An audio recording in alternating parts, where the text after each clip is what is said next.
کسی کی بدتمیزی سے مت گھبرائیں، وہ بس اپنا تعارف کرواتے ہیں۔ سمجھداری اسی میں ہے کہ آپ انہیں پہچان کے آگے چل دیں۔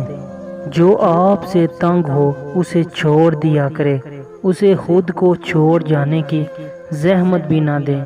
بوجھ بننے سے یاد بن جانا بہتر ہے۔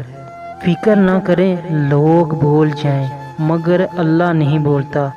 آپ کی نیکی نہ لوگوں کی زیادتی۔ جب انسان اندر سے مر جاتا ہے تو وہ حد سے زیادہ خوش اخلاق ہو جاتا ہے۔ زندگی کے سفر میں ان لوگوں پر توجہ نہ دیں جو آپ کے راستے میں کھڑے تھے، بلکہ ان لوگوں کا سوچیں جو ہر مقام پر آپ کے ساتھ کھڑے تھے۔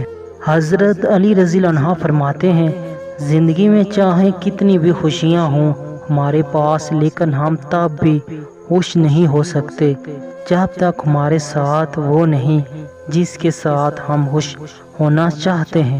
3 عمل سخت ترین ہیں۔ نمبر 1، اپنے نفس سے کسی کا حق دلوانا۔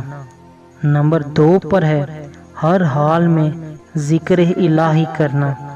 نمبر 3 پر ہے دوسرے بھائی کی حاجت کا خیال رکھنا۔